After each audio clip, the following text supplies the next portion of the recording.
PCOD বা PCOS থাকলে কিন্তু নর্মালের তুলনায় ক্রেভিংটা অনেকটাই বেশি বেড়ে যায়। আমার তো তাই হয়েছে। আমার পিসিওএস হওয়ার আগে আমি মিষ্টি, প্যাকেট ফুড, চিপস এগুলো খেতে খুবই ভালোবাসতাম।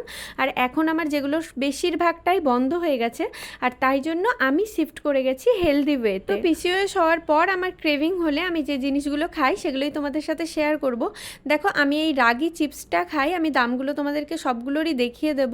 আর এখানে দেখো জিরো অয়েল মিক্সিং, এটা একটা আলুর চিপস, আর এটা কিন্তু টোটালি গ্রাউন্ডনাট অয়েল দিয়ে, আর এগুলো কিন্তু সবকটাই হেলদি। তারপরে দেখো আমার যেহেতু ক্রিম অ্যান্ড অনিয়ন ফ্লেভারটা সব থেকে পছন্দের ছিল, তাই জন্য আমি ম্যাক্স প্রোটিনের এই চিপসটা পেয়ে গেছি। এটা রাগি দিয়ে তৈরি, আর সব থেকে এটার বেস্ট পার্ট, এটা খেলে না পেট পুরো ভরে যায়। এবারে দেখো মিষ্টির ক্রেভিং হলে আমি এই ফার্মলির ডেট অ্যান্ড বাইটসটা খাই। এটাও কিন্তু খুব সুন্দর, টোটালি ড্রাই ফ্রুটস, মধু আর হচ্ছে খেজুর দিয়ে তৈরি। এইবারে যেটা দেখাবো, দেখো তো কেউ চিনতে পারছো কিনা, শার্ক ট্যাঙ্কে এসেছিল মিসেস জানাকি বলে একজন 82 বছরের মহিলা, কিন্তু এটা লঞ্চ করেন শার্ক ট্যাঙ্কে এসে।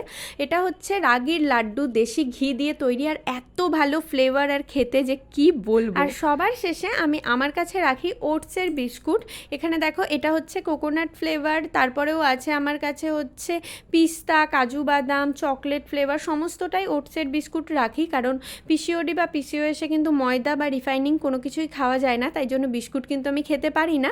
আর যখনই ক্রেভিং হয় এই বিস্কুটগুলোই খাই, আর এগুলোতে পেটও ভরে আর ক্রেভিংটাও কিন্তু ভালোভাবে মিটে যায়। বেসিক্যালি আমার যখন যেই জিনিসটার ক্রেভিং হয় আমি সেটাই হেলদি ওয়েতে খাওয়ার চেষ্টা করি।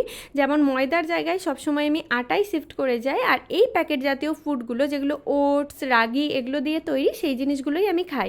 তো ভিডিওটা ভালো লাগলে অবশ্যই লাইক করে দিও।